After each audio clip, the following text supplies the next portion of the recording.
Welcome to master K TV. Welcome to master K TV. ఈరోజు మన topic వచ్చేసి రీసెంట్గా దుబాయ్లో వచ్చిన వర్షాలు. దుబాయ్ అనగానే ఈ యొక్క గల్ఫ్ కంట్రీస్ అనగానే మనకు గుర్తొచ్చేది ఇసుక ఎడారులు, ఎండ తుఫానులు, విపరీతమైన ఎండలు, ఈ యొక్క ఇసుక తుఫాన్లతోటి ఎప్పుడు అల్లాడిపోతూ ఉంటారు అక్కడి జనాలు. అలాంటిది నిన్న మనం చూసాము, చాలా విజువల్స్ కూడా మనకి మీడియాలో చెక్కలు కొడతా ఉన్నాయి. వర్షానికి ఒక సంవత్సరంలో వచ్చే వర్షపాతం ఒకే ఒక రోజు వచ్చింది. సో దాంతో షాపింగ్ మాల్స్, సినిమా హాళ్ళు, ఎయిర్పోర్ట్లు కూడా మొత్తం స్తంభించిపోయాయి. ఈ పరిస్థితికి కారణం ఏంటి, ఇలా ఎందుకు జరిగింది అనే విషయాన్ని దాసరి విజ్ఞాన్ గారితో మాట్లాడి తెలుసుకుందాం. విజ్ఞాన్ గారు, ఏంటి నిజంగా అసలు ఆశ్చర్యం కలిగించింది నాకైతే. ఎయిర్పోర్ట్లో ఫ్లైట్లు కూడా పడవలాగా పోతున్నాయి. సో ఏంటి ఈ పరిస్థితి, ఏంటి కారణం ఏంటంటారు? మనిషి ప్రకృతిని శాసించవచ్చు అని అనుకున్నప్పుడు అందరూ హర్షించారు. ప్రకృతి దాని విశ్వరూపం చూపించేసరికి హడలిపోయారు. ఏది ఇప్పుడు ఒక ఏడాదికి సరిపడా వర్షపాతం అంటేనే వాళ్ళకి 97% అంతే. అలాంటిది 144 మిల్లీలీటర్లు ఒకసారి కురిసింది. సంవత్సరం అంతా 97, 144 ఒకసారి. అంటే ఏడాదిన్నర కురవాల్సిన వర్షం 24 గంటల్లో కురిసింది. ఎలా ఉంటుందండి? ఏడాదిన్నర కురవాల్సిన వర్షం సంవత్సరం పొడవునా 24 గంటల్లో. మళ్ళీ అందులోనూ 20 సెకండ్లు ఒక్కసారికి అట్లా పడింది కుండపోత. 20 సెకండ్లే. ఆ 20 సెకండ్లనే అల్లకల్లోలం అయిపోయింది జస్ట్. అండ్ ఆ గాలి మనం చూస్తుంటే విజువల్స్, ఆ చెట్లు ఎలా పోతున్నాయి ఆ గాలి, అండ్ ఆ స్టోమ్ అదొకటి వచ్చింది మళ్ళీ. అవును, సుడిగాలి, ఇన్ని టోర్నాడో అన్నీ వచ్చేసాయి ఒకేసారి.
విషయం ఏంటంటే వీళ్ళకి వర్షపాతం ఉండదు, అదంతా ఎడారి దేశాలు.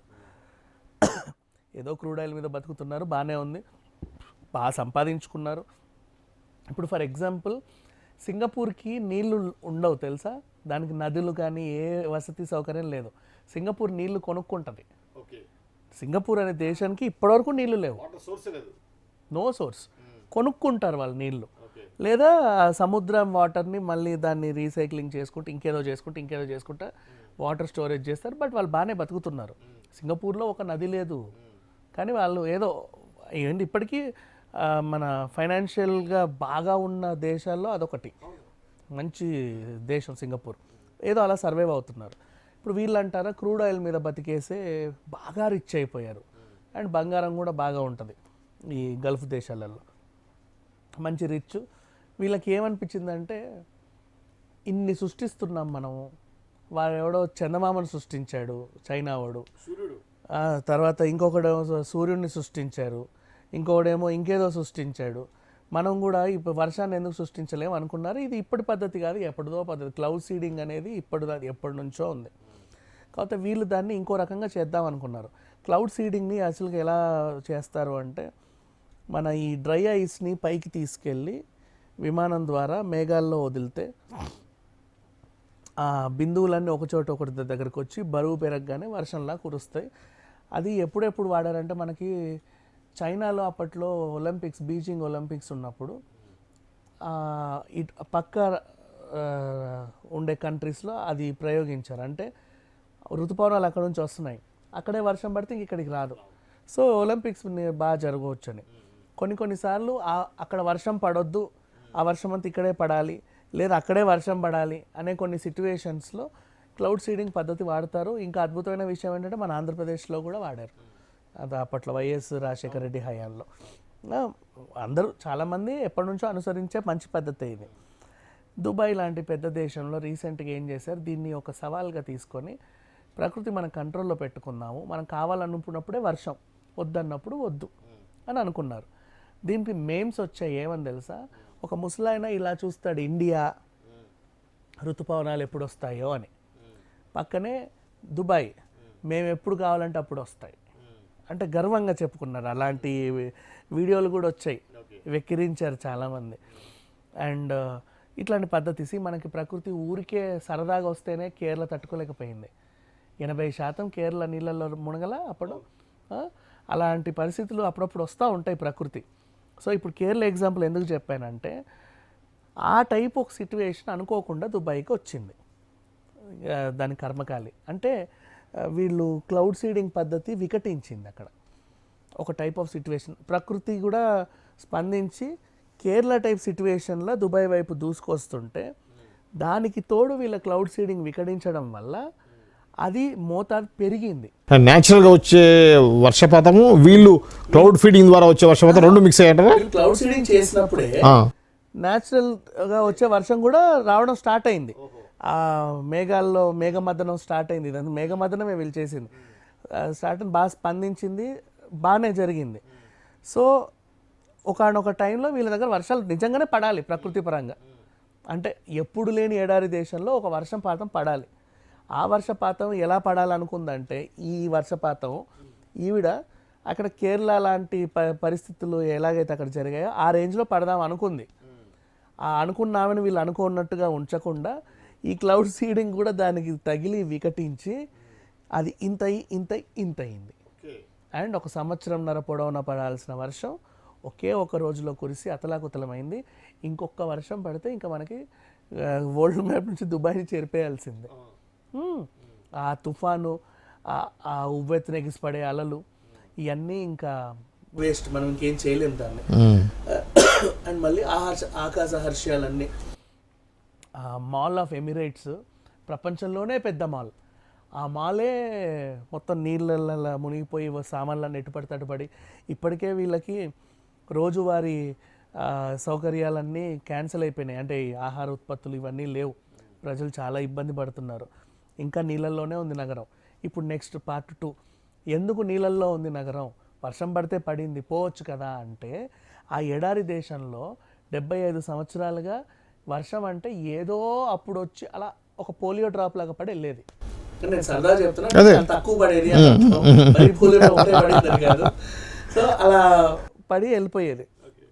సో వాళ్ళ దగ్గర కూడా ఎక్కువ వర్షం పడితే నీళ్ళు ఎటుపోవాలి అనే ఆ సౌకర్యం కూడా లేదు. వాళ్ళు దాన్ని అసలు మైండ్లోకే తీసుకోవాలా, అసలు పడదులే అయినా ఇవి మన ఎందుకు. ఇప్పుడు మనకేంటంటే వర్షం పడితే అటు పోవాలి, అటు నుంచి ఎటో పోవాలి, నదుల్లో పోవాలి, సముద్రంలో కలవాలి, ఇదేదో కాన్సెప్ట్ ఉంటుంది మనకి. ఇక్కడ లేదు, నీళ్ళు అటు పోతే అటు తగిలి ఇటు రావాలి, లేదా ఇటు తగిలి మళ్ళీ ఇటే రావాలి. అలా లేదా అక్కడే అలాగే ఉండాలి. అవి పోవే అవి డ్రై అయిపోవడం తప్పించి లేదు. పోయే అవకాశం అలాంటి లేదు. వాళ్ళు ఇంకుడు గుంతల కాన్సెప్ట్ కూడా వాళ్ళకి లేవు. లేదు. ఎందుకంటే అసలు వాళ్ళకి తెలియని కూడా తెలియదు. ఎందుకంటే వర్షం అనేది లేదు, ఎడారి ప్రపంచం అంతా అదంతా అదొక ఎడారి ప్రపంచం.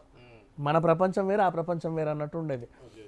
సో అనుకోకుండా వాళ్ళు ఏం చేశారు, క్లౌడ్ సీడింగ్ని పెద్ద ఎత్తున, అంటే ఈ క్లౌడ్ సీడింగ్ కూడా ఇప్పుడు మనం చెప్పినట్టుగా ఇలా జరుగుతుంది. అండ్ ఇంకోటి, ఎప్పుడైనా అడవిలో మనుషులు మేము ఉన్నాము అని చెప్పడానికి పొగలు వాడేవాళ్ళు. ఆ పొగ పైకి వెళ్తే అరే అక్కడ ఎవరో ఉన్నారని మనం అనుకొని కాపాడాలి. అట్లా కొన్ని రసాయనాలు కలిపితే అది పైకి వెళ్ళి ఒక క్లౌడ్ లాగా ఫామ్ అయ్యేది. అదొకటి. ఇంకోటి, డ్రోన్ల సహాయంతో వీళ్ళు ఏం చేశారంటే ఒక షాక్ సిస్టమ్ ద్వారా మేఘాలకు షాక్ ఇచ్చి వర్షాలు పడేది ఒకటి కనుక్కున్నారు. అంటే అది అప్పుడు వాళ్ళు తయారు చేసినప్పుడు ప్రపంచం అంతా మెచ్చుకుందండి, చాలా బాగుంది అన్నారు. అంటే కృత్రిమ సూర్యుడు, కృత్రిమ చంద్రుడు లాగా కృత్రిమ వర్షాన్ని కూడా కురిపిస్తున్నారు. మనిషి ప్రకృతిని శాసించే రేంజ్కి ఎదిగాడు, ఇది ఈరోజు మన మనిషి అన్నట్టు చెప్పుకుంటుంటే, అది ప్రకృతి అనేది ప్రకృతేనండి. అది మనం దాన్ని ఏం చేయడానికి లేదు, దానిలా బ్రతకనివ్వాలి అంతే. దాన్ని మనం అనవసరంగా అటు నుంచి ఇటు, ఇటు నుంచి ఇటు, నువ్వు ఇట్లా కాదు ఇట్లా రా, ఇట్లా కాదు ఇట్లా, రేపటి నుంచి భూమిని కూడా ఉల్టా తిప్పుతారండి వీళ్ళు. ఇటే తిరగాలి, ఇటేందుకు తిరగొద్దు. అదేది ఘటోద్గచుడు సినిమాలో ఆయన వెనక్కి తిప్పితే ప్రపంచం అంతా వెనక్కి అవుతుంది తెలుసా. ఆ టెక్నాలజీ కోసం ఆలోచించే స్థాయికి వెళ్ళిపోయాడు మనిషి. కానీ అదంతా ప్రకృతిలాగా వదిలేయాలి అంతే. అనుకోకుండా అయిందిలే అంటే వాళ్ళు కూడా ఊహించుండరు ఈ సిచ్యువేషన్ని. దీనివల్ల మనకు తెలిసిన నీతి ఏంటంటే, క్లౌడ్ సీడింగ్ని ఎంతవరకు చేయాలో అంతవరకే చేయాలి, కానీ అంతంత చేయకూడదు అని వాళ్ళు మొత్తం ఉన్న క్లౌడ్స్ అన్నిటి మీద చల్లేశారు. అదేమో ఆల్రెడీ ఋతుపవనాల టైం వచ్చింది, ఈ పరిస్థితికి పక్క నుంచి కూడా వర్షం వచ్చే సిచ్యువేషన్ వచ్చింది. అది దీనికి తగిలి ఇది దానికి తగిలి మొత్తం వికటించింది. ఇవన్నీ పక్కన పెట్టేస్తే ఈదురుగాలులు, అవి టోర్నాడోస్, పెద్ద టోర్నాడోలు, ఆ సౌండ్స్, ప్రకృతి సౌండ్స్ కూడా మళ్ళీ ఎప్పుడు మనం అంత వినలా భయంకరమైన సౌండ్లు. అవును. సో అంత పెద్ద దేశం ప్రపంచంలోనే బుర్జ్ దుబాయ్ అత్యంత పెద్ద ఎత్తైన బిల్డింగ్, అంత పెద్ద దేశము ఒక్కరోజు అలా చిగుటాకులా వణికిపోయింది. సో ఇప్పుడు కూడా పరిస్థితి బాగాలేదు.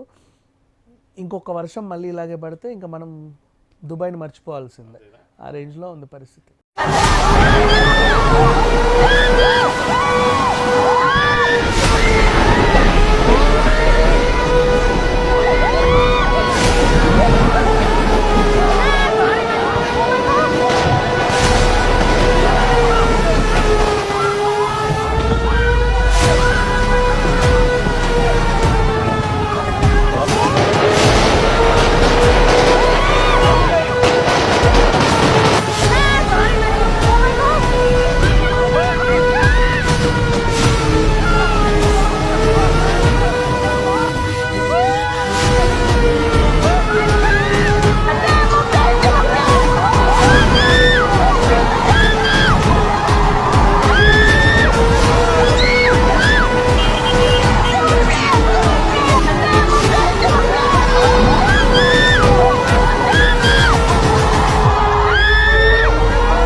ఇదండి తాజాగా దుబాయ్లో వచ్చిన వర్షం, దానికి తాలూకు ఎందుకు వచ్చింది అనేటువంటి వివరాలు తెలుసుకున్నాం కదా.